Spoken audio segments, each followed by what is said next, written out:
yang tanpa ada peralatan airway kita bisa lakukan kalau di situ headband chin lift, atau kita juga bisa pak iya. Kalau bapaknya bisa ngomong gitu tanpa ada saya izin buka mas ya. Ya, Boleh. Nggak ada ya? Iya. Ini maaf saya kurang oksigen malah. Headband chin lift. Iya. Saya yang dikasih intervensi gitu ya. Airway kita bisa kaji dengan ajak pasien berbicara, ajak pasien berbicara. Kalau dia bisa berbicara dengan lancar gitu tanpa ada hambatan ya berarti insya Allah airway-nya aman. Nah, kalau mungkin dia nggak sadar kita bisa headband chin lift. Chin ya, apa sih, dagu ya. ya. Jadi kan kalau ini kan ada yang dia gunakan, nah jangan yang itu nanti dia nggak nyaman ininya nih. Nah tapi ininya, chinnya yang telan itu kita angkat chinnya. Bisa juga kayak gini, ada yang kayak gini ya biasanya kan ya, yang kayak gini. Nah yang penting ininya yang kita pegang. Kemudian kita cek apakah ada sumbatan atau tidak di dalamnya. Nah, cross finger swab. Ini ya, bu jari mendorong, jari telunjuk, bu jari mendorong ke atas, jari telunjuk mendorong ke bawah. Ini berhubung bukan pasien, bukan phantom, ini agak susah ya, bukan phantom airway. Kemudian jari tengah kita masukkan buat ambil apalah, bakso atau gula asin apa contohnya ya, ayam, itu ya. Setelah itu kalau dia ada cedera, indikasi cedera itu kalau dia nggak ada indikasi cedera leher ya. Kalau dia ada indikasi cedera leher yang tanda gejalanya dia ada ya, bisa intinya ada luka atau jas di daerah leher. Kemudian mungkin adanya darah keluar dari apa, hidung atau mulut gitu kan. Nah itu bisa kita curigai. Kalau ada berarti kita pakai Nikola. Jauh teras. Nikola kalau ada ya. Kan sebenarnya nggak ada alat, kita pakai jauh teras. Dan enaknya dari tas ya. Ini nggak boleh ya kita pindahin pasien karena kan ini kita belajar. Enaknya di atas kayak gini. Jadi yang ini 4 jari kita bisa buat narik dikit, yang ibu jari buat buka. Ya emang biasanya kayak gimana? Cuma di luar. Tetap apa? Hah? Tetap ekstensi. Atau enggak? Ya ini biar ini kan kita kayak berlawanan gitu ya. Biar bisa ngebuka kan, ini kita agak tarik ke sini, kita dorong yang jadi kita dorong ke sana gitu kan. Biar intinya biar ngebuka aja gini. Nah. Jangan kayak gini ya. Jangan. Kenapa? Ya karena itu tadi ada cederanya. Ada cederanya ya kalau kita kayak gini berdoa ya memperparah kan. Jadi kita agak tarik dikit aja, tarik ke sini. Nah, kita dorong. Kemudian mungkin enaknya 2 orang ya, 1 orang begini, 1 orangnya lagi dia cross finger. Ya, jadi bakso. Terus ya kita kalau ada ini, kalau nggak ada alat kita mau ngomong kayak gini terus kan, kita imobilisasi leher korban. Kecuali kalau mungkin kita ada bawa dari color atau mungkin ada apa yang bisa kita gunakan sebagai fiksasi, kita bisa gunakan. Oke, itu airway. Selanjutnya breathing kita listen kalau di teorinya. Kalau kita lihat pergerakan dinding dadanya, kembang kempisnya apakah normal atau tidak. Ya normalnya kayak kita kayak gini nafas biasa. Dan normalnya ya kelihatan penggunaan otot bantu nafas banyak ya, terengah-engah gitu ya. Kemudian kita dengarkan suara nafasnya, listen apakah normal atau tidak. Kemudian kita feel, kita dengarkan hembusan nafasnya.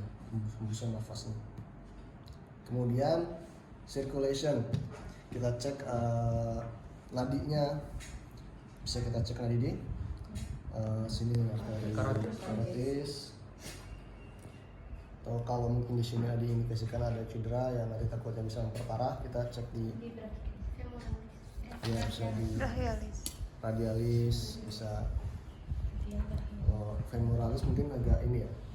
Kalau saya pribadi sih agak tricky sih, agak susah sih. Dan mungkin enaknya di sini.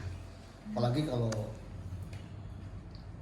korban awam ya, tahu-tahu kita ini di pahanya dikira ngapain kan. Iya benar. Nanti ada yang video viral Lagi. Kayak di sini pun kalau kita kayak gini ada yang video dari sana ditakut seseorang mencekik gitu kan. Cekik. Iya, mencekik. Diganggu. Bisa kalau headline kan yang kata-katanya ini kan, nah takutnya gitu. Jadi kita cek juga CRT-nya kapilari reflux time di kuku ya. Iya. Dengan normalnya kurang dari 2 detik. Ya di radialis sejajar dengan jempolnya. Oh ini kan ulang. Oh iya. Ada nggak? Itu ya. Kemudian cek CRT, bisa juga cek warna kulitnya bagaimana, apakah pucat atau enggak, bibirnya dia pucat atau enggak, akralnya apakah dingin atau hangat gitu. Terus CD disability kita cek menggunakan di situ menggunakan AFU bisa. AFU. A-nya dia alert, A-nya alert, kemudian Voice. Verbal. voice atau verbal, jadi sadar dengan rangsangan suara, gitu. Kita panggil bapaknya sadar, atau dengan pain, rangsangan nyeri. Nah di situ kalau rangsangan nyeri di mana? Cubit apanya? Tangan. Di tangan bisa. Tangannya. Oke, cubit, selain dicubit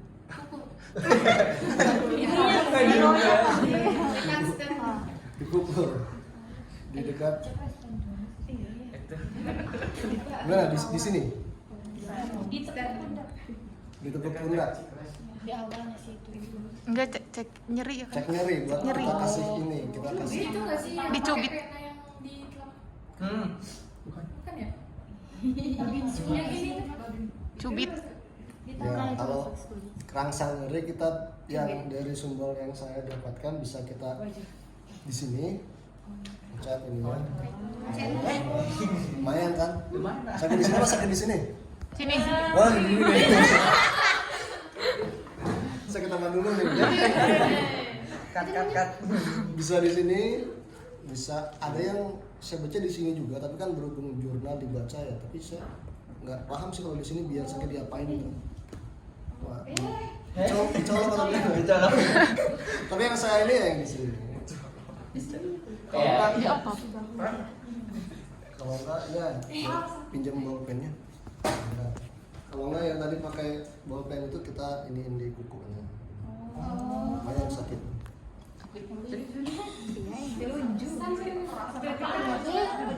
Ya pakai sih. Oh iya ya. Bisa pakai ini juga ya kalau yang tahu yang sama. Kalau yang di sini kan ada yang dulu mungkin teman-teman belajar di sternumnya ya gitu. Di tekan. Ya, kalau yang saya dapat sih kayaknya sudah tidak terlalu direkomendasikan. Artinya dia beresiko menyebabkan cedera di ya apa karena ini kan di dada kan, misalnya di dekat jantung. Jadi kalau kita mungkin terlalu keras atau apa, Wait. juga kan bisa beresiko mencederai gitu kan. Mungkin bisa digunakan atau dipraktikkan di bagian yang lain yang lebih aman. Bisa di sini. Nah, oke. Itu terkait pen ya. Kemudian unresponsive. Nah, itu yang cepatnya pakai itu ya. Kalau yang lamanya atau mungkin lebih detailnya bisa pakai GCS. Glasgow Coma Scale. Nanti di belakang ada, nanti kita lagi. Kemudian exposure kita cek dari ujung rambut sampai dengan ujung Kaki. kaki. Oke, itu ya. Oke, selanjutnya kita belajar pada setting di rumah sakit kalau kita ada alat. Jadi sampai sini ini ya, paham ya teman-teman ya? Paham Pak? Kalau saya cepatkan atau mungkin nggak jelas disampaikan Pak, tolong diulang dan bagian ini atau yang mana.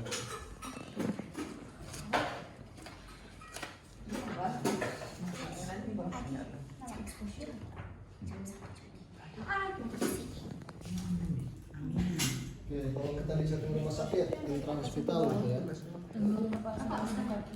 Ya, exposure.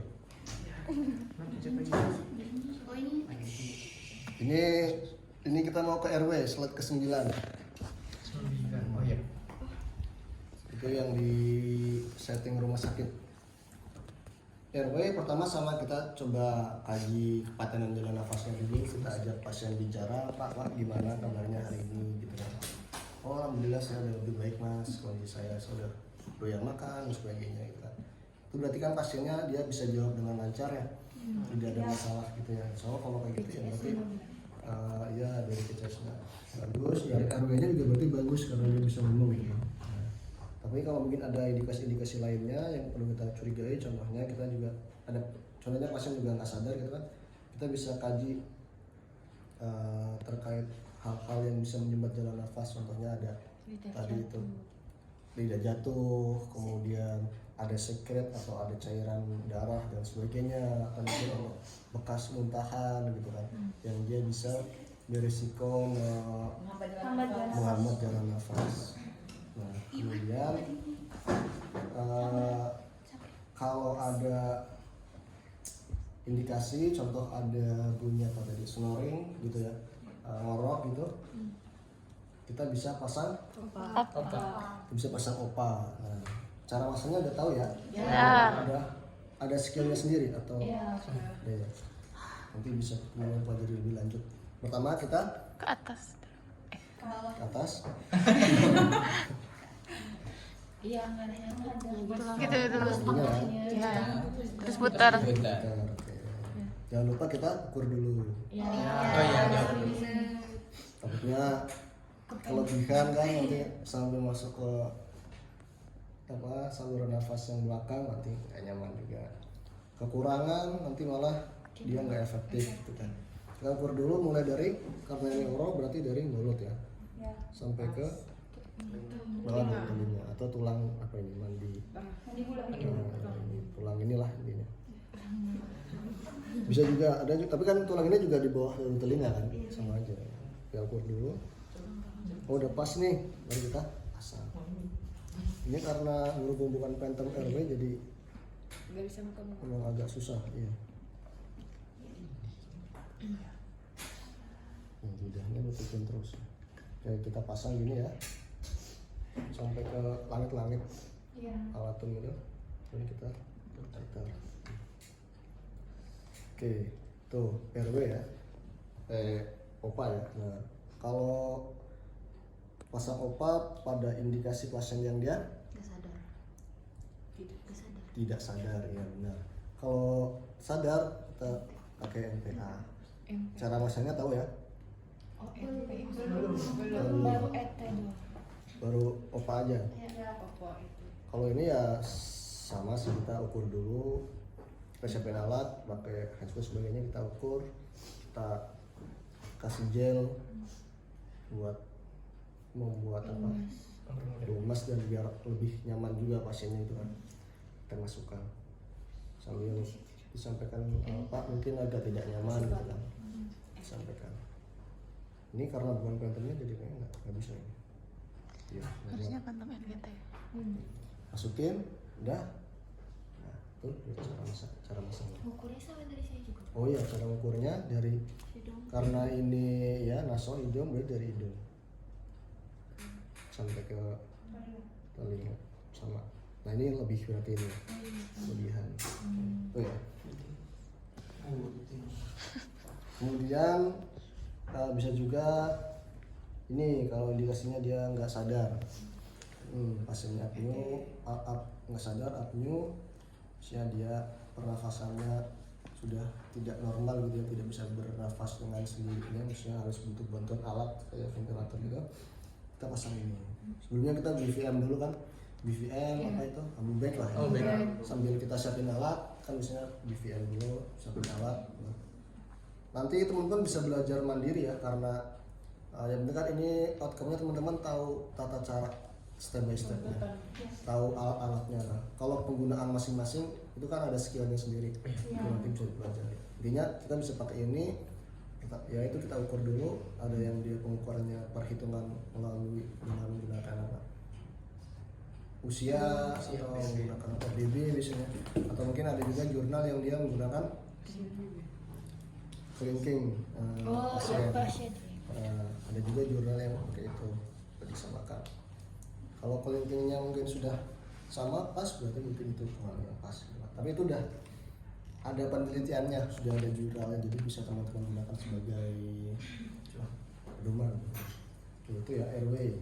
Nah, kemudian kalau diindikasikan lagi dia ada cedera Leher. leher, kita pasang ini dulu color.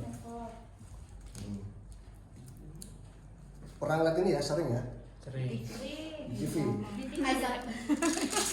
Sinetron. Iya. Selain di situ, Belum pernah. kan biasanya kalau sidang-sidang ada yang pakai ini juga ya? Sidang. Oh iya. Wah, sebutin namanya lagi.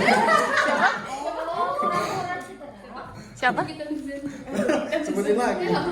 Masuk nggak suaranya nih? Aman. Tolong ya, tapi disensor. Ya, itulah ya. Dinamika di Wakanda di sana. Di Konoha. Plus nama ya. Ya kan, yang seharusnya mungkin indikasinya buat pasien-pasien yang dia cedera servikal gitu. Cedera servikal kan pasti dia kayak tiduran lah, nggak bisa, apalagi jalan-jalan kan nggak bisa dia kan. Nggak boleh banyak. Nah, itu ya. Kita bisa pasang ini. Ini yang bagus nih. Ini kita bisa. Kalau yang dia lehernya panjang, kan dia lehernya panjang, bisa kita panjangin. Kalau dia lehernya pendek, bisa dikurang. Ukur yang ukurnya biasa kita ukur dulu. Udah pas nih, oke. Kita pasang. Kita masukkan ke leher.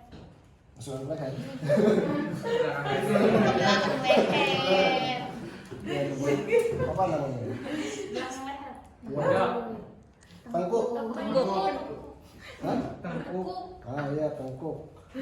Kita masukin ya. Kita satukan ke dada.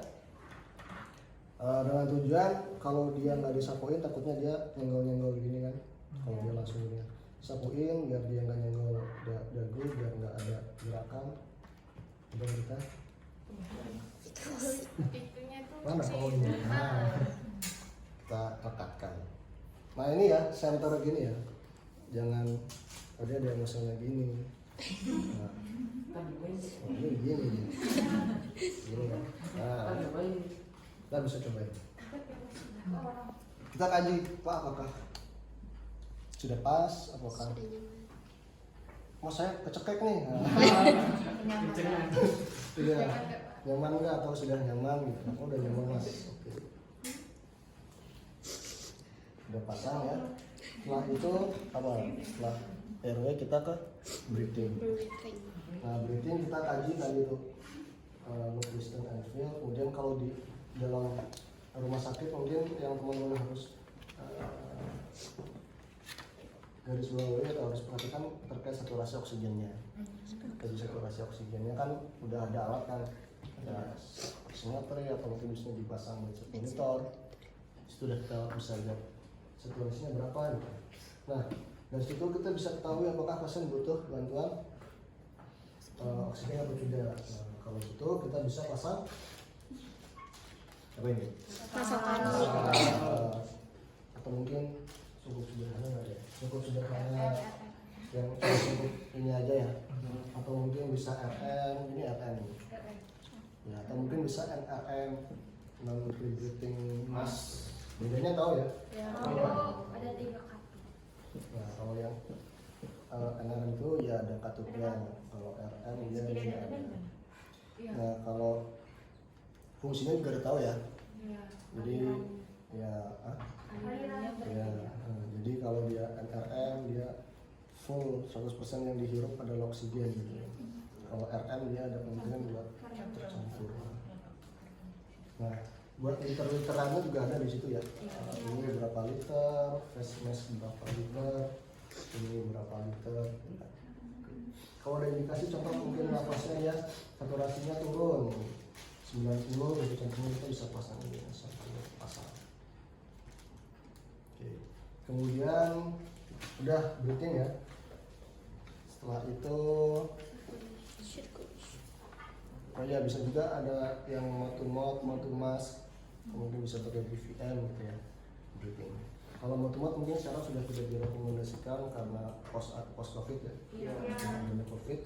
Mungkin teman-teman dulu waktu belum ada covid, kalau pernah belajar LJP kita ada 30:2 ya. Pasti 2 kali ventilasi kan masih mouth to dulu. Masih ngalamin ya? Masih Ada 2 versi. Ada versi ya. Ya dulu saya masih ngalamin dari 15 tuh yang dia mouth to jadi praktiknya saya sambil mouth ke Phantom, kan ada Phantom yang dia bisa yang bisa mouth to kan kita sebut kita tiup dia ngembang. Kalau kita niupnya nggak efektif bocor ya dia nggak ngembang. Tuh berat itu dulu ininya susah gitu ya buat kita cara ini. Nah kalau buat sekarang itu sudah tidak direkomendasikan karena itu tadi setelah ada covid jadi ditakutkan adanya virus penyebaran. Nah, mungkin atau teman-teman udah paham, oh ini keluarga saya pak, itu saya tahu dari penyakitnya. Oh ini teman saya, ini saya pak. Semangat ya. Dan teman-teman tahu dengan penyakitnya gitu ya. Tapi kalau teman-teman ragu cukup, kalau yang nggak tuh ya cukup kompres aja, kompresi sampai habis. Sampai dengan bantuan sampai pasien dia ada kalau ini ada respon. Mungkin kita karena sendiri ya kalau kita udah kecapean daripada kita ikut pingsan gitu kan. Atau mungkin ada yang ini kita balik dengan ruangan jadi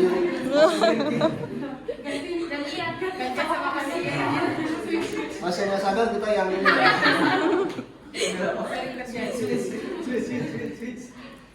Ini kan pasti ada orang yang lain ya, ada ini bisa kita change bantuan. Kemudian circulation kita kaji tadi itu ya.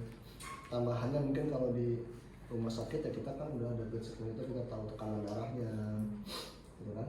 Kita tahu bisa cek suhunya berapa, gitu kan? Kemudian kita bisa tahu kaji apakah pasien juga membutuhkan kebutuhan cairan, kita kaji apakah ada tanda-tanda shock di situ ya. Dehidrasi mungkin kurang cairan dan pasiennya juga ada perdarahan masif, masif aktif gitu ya kan. Yang dia bisa beresiko mengurangi cairan tubuh gitu. Kalau ada itu kita kasih intervensi berupa resusitasi cairan. Bisa pakai bisa pakai cairan terus berupa atau RCL. Kapan kita pakai RL, kapan kita pakai RCL? Kita pakai RL ketika dia pasiennya apa? Ya, kalau dia pasiennya dia kekurangan cairan, tanda-tanda shock karena disebabkan oleh perdarahan, kita bisa pakai RL. Kalau dia tidak ada perdarahan dan ada tanda-tanda shock atau dehidrasi, mungkin karena dia asupannya yang kurang gitu kan. RCL. Mungkin karena dia kehilangan cairan kayak muntah dan sebagainya, berkeringat berlebih gitu. Itu perbedaannya. Itu lewat infus ya, bisa infus. Kita ada skinnya sendiri ya. Ya. Terus seperti itu. Oke itu. Kemudian pasang EKG juga bisa buat ngecek ritme apa kelistrikan jantungnya. 12 menit nanti teman bisa belajar sendiri lebih detailnya. Kemudian bisa juga ambil sampel darahnya kalau buat ngecek apakah normal atau tidak gitu. Ya, itu circulation. Oke, kemudian oh ya di disability tadi kita belajar AVP ya, AVP. Bisa juga dicek di GCS-nya. Glasgow Coma Scale, udah pernah ya? Masih ingat? Masih. Ada lupa, ada itu. Oh, lupa. Ya. Jadi ada 3 ya, ada motorik. mata ada 4. Tertinggi. Ada 4. Yang poinnya 1 dia Tidak ada respon. Tidak berbuka. Tidak membuka mata. Tidak ada respon. Meskipun diberikan sangan. Yang dia poinnya 2 Jika dipanggil. Jika dipanggil dan respon. Dia sama nyeri. Oh iya. Kalau poinnya 2 nyeri ya. Nyeri. 3 dipanggil. 4 dapat respon. 4 respon spontan.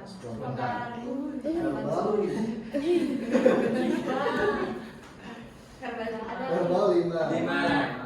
Yang poinnya 1 dia Tidak ada suara, tidak ada respon. Poinnya 2 Dia bisa berbicara tapi tidak nyambung. ini nggak jadi meringis. Oh, meringis. Mengerang. Meringis. menangis, menerang, kesakitan gitu. Bergumam. Ya ada suara-suara gitu. Jelas. Terus 3 Yang ngawur. Tidak nyambung kalau diajak bicara. Bukan. Bisa berbicara tapi tidak berkomunikasi. Jawabannya. Oh, iya. Jawabannya. Itu berbicara tapi tidak berasa berjawab. Sama aja ngawur. Iya. 3 sama kalau yang mungkin 3 sama 4 di situ agak ini ya, agak tricky di situ agak mirip. Kalau 3 dia hanya kata-kata saja. Misalnya belum tidak berkomunikasi. ya tidak Kata-kata saja. Tersusun kalimat. tersusun sebagai sebuah kalimat kata-kata saja. Kalau yang di sumber yang saya baca itu juga ada hanya Iya. apa Word sentence. itu yang 3 hanya kata-kata saja gitu ya. Nah yang keempat baru Sentence. dalam berupa kalimat. Kalimat. Tapi tidak bisa Tapi berkomunikasi. Jawabannya kurang tapi tepat. dia kelihatan bingung atau punya disorientasi gitu, bingung, confused. Dan yang kelima ya Dapat Komunikasi. Nyambung. kemudian Motorik. motorik ada 6. 1 Tidak ada respon, Tidak dapat respon. digunakan, gitu ya. 2 Cuma bisa ekstensi. kita kasih rangsang dari ya Ekstensi. ya. Maksudnya apa ekstensi ekstensi tuh. Ini ekstensi. Ya, ya. Intinya kalau yang mendekati tubuh ya dia fleksi. Oh, fleksi. Fleksi. Menjauhi berarti ekstensi. Ekstensi. Tadi sampai mana? 4. Masuk ke 3. Tadi dulu kan ekstensi. 1 tidak ada respon, 2 Ekstensi, 3 fleksi. keempat Tidak menarik menjauhi atau menarik atau dia menghindar gitu. Kita kasih rangsang dari di sini dia menghindar. Kemudian yang kelima dia melokalisir rangsang diri gitu ya. Kalau kita kasih rangsang diri di sini kan rangsangnya dia melokalisir.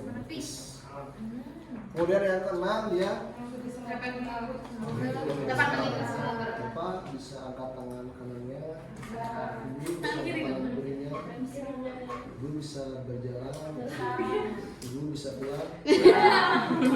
Oh bisa. Ya. Oke. Itu ya 3CS.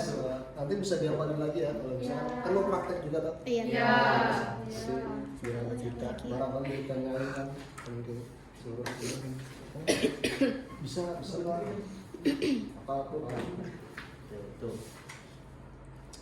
Kemudian exposure exposure ya yang terakhir ya, sama misalnya kita cek dari ujung kepala, ujung rambut, jangan lupa ya mungkin biasanya kalau yang berambut kalau ada luka-lukanya dia tertutupi oleh rambut, kita harus kalau itu udah dicek lagi di kepala kan sampai dengan ujung Kaki. itu apakah mungkin ada luka lecet atau apa, kalau ada bisa kita bersihkan lukanya. Jadi setelah ABC di mana lalu kita ke exposure, kita cek yang lainnya. Oke itu. Oh ya tambahan kalau di checklist juga ada kayaknya terkait trauma toraks di bagian berikut kalau nggak salah ya. Itu ada di jenis-jenisnya ada ya. Tension pneumotorak itu di breathing ya? Iya di breathing ya. Ada tension pneumotorak, ada open pneumotorak, ada flail chest. Udah pernah dengar ya? Nah, Pernah. Oke, kalau tension KKU. Tension. itu gambarannya begini. Oh, Ini paru normal, ini paru yang tidak normal. Dia terhimpit atau iya dia mengecil gitu ya. Karena ada udara yang masuk ke sini. Gimana? Oh. Ya, karena ada udara yang masuk ke sini, dia jadi nggak bisa mengembang kan. Jadi dia kecil, tertekan. Berarti dia tidak bisa memompa. Memompa, nggak bisa. Jantung. Nggak bisa mengembang. Oh, Kalau memompa jantung. Dia nggak bisa kembang kempis. Ini kan normalnya gini kan. Kirain jantung. Paru. Ini paru ya. Paru. Ini paru. Jangan sampai salah. Saya kirain jantung. Ini kan kalau normal nih, nggak ada selat-selatnya kan, nggak ada nggak ada ruangnya ya. Ini yang nggak normal. Ini yang nggak normal karena ada trauma atau mungkin ada penyakit tertentu sehingga udara masuk ke sini. Dari ini. Terperangkap. Dari mana itu masuknya? Dari mana? Bolong ya Pak? Ya bisa karena trauma atau mungkin benturan gitu. Kalau penyakit asma bisa. Bisa juga karena penyakit di parunya gitu kan. Nanti bisa menyebabkan tension ini. Di sini kebanyakan ya karena trauma itu. Trauma sehingga ada udara masuk ke sini. Nah, buat penanganan awalnya bagaimana? Karena ini kan kita kegawatannya MK-nya ya. Jadi kita fokus ke penanganan awal. Nah, penanganan awalnya bagaimana? Bisa di situ mungkin di checklist ada disebutkan menggunakan needle thoracocentesis atau needle decompression. Itu ya. Itu kita bisa tusuk itu ya. di mana? Drakor. Drakor ya. Keyword. Biasanya ada nggak? Aja mana nggak ada. Ya, kita bisa melakukan needle thoracocentesis. Jadi kita masukkan. Ini saya gambaran umumnya aja ya. Maksudnya kalau detailnya ya nanti teman-teman bisa belajar sendiri, ada skillnya kan. Ya detailnya teman-teman kita bisa siapin alatnya, kita disinfeksi dulu kan karena ini kan steril, ada sarung steril. Kemudian setelah itu kita tentukan di mana kita mau masuk. Biasanya kalau yang saya dapat sumbernya di ICS 4 atau 5. Kita cari mana Costa 456, kita cari ICS 4 atau 5. Bisa di mid clavicula atau di anteroaxillaris axilla gitu. Bisa juga di sini. Ada 2 sumber yang saya pernah baca. Nah, kalau sudah kita masukkan bisa pakai jarum infus pocket itu ya. Kan infus tuh jarumnya ada 2 lapis ya. Yang di dalam dia yang keras. Yang luar yang plastik yang dia lunak kan. Kita pakai itu yang ukuran paling gede. kemudian kita tusukkan, jangan terlalu dalam dulu takutnya malah masuk paru-paru gitu kan. Setelah itu, oh iya, maaf sebelumnya kita masukkan air dulu ke spatnya. Ini kan ada berapa? 5 cc, kita masukkan 2 atau 3 cc. Kita masukkan air ke spat, kita colok, udah kita masuk, kita coba tarik apakah ada gelembung. Kalau ada gelembung kan, oh berarti udah keluar nih udaranya. Ada, kita cabut jarumnya, kita masukkan yang sisa yang dia infus yang plastik itu, kita fiksasi pakai plester. Itu gambarannya, nanti dia akan keluar udaranya. Itu penanganan awal. Nah setelah itu ya kita harus, kalau di rumah sakit kita dia sama dokternya apakah nanti harus dipasang selang atau mungkin harus dilakukan operasi dan sebagainya. Kemudian ada juga open pneumo, open pneumotorak. Kalau open ya dia kan bolong ya, bolong dadanya sampai paru gitu kan, yang kita harusnya nafas lewat hidung, udaranya masuk lewat hidung, dia bisa masuk langsung lewat sini. Gitu. Kita tutup dengan kalau di checklist disebutnya kayaknya kasa kalau nggak salah, atau bisa juga yang saya dapat bisa dengan plastik juga. Plastik, contohnya ya ini bolong, kalau kita pakai plastik kita plaster 3 sisi, sini sama sini. Yang ini kita biarkan terbuka. Ya apa? Nanti pas inspirasi kan dia akan tertahan ya, dia masuk udaranya. Tapi pas ekspirasi nanti bisa mendorong dari keluar lewat sela-sela. Gitu. Jadi itu buat penanganan awalnya. Dan untuk menggunakan plastik 3 sisi. Ada yang sumber saya baca ada yang sini, ada yang sini, semua sini tutup sedikit. Yang penting tapi prinsipnya ada yang bagian dia di terbuka. Ada yang bagian terbuka. Itu apa nih? Ada juga apa? Flying chest ya. Ada juga flying chest dia yang kalau gambarnya dia patah tulang rusuk. Jadi rusuknya patah. Oh iya. Patah tulang rusuk. Sekitar. Oh. Jadi ini ya, ini patah. 4. Jadi sini patah, ini. Dia kayak mau ini. Hah? Jadinya melayang. Iya kayak melayang gitu kan jadinya dia kan. Jadi nggak nyambung sama ini kan. Ya, terus saya buka-bukin. Nggak jatuh gini gitu. Iya. Dan dia pasti dia keluhannya kan. Ada otot mungkin. Iya kan ada otot. Dia masih nempel di otot kan.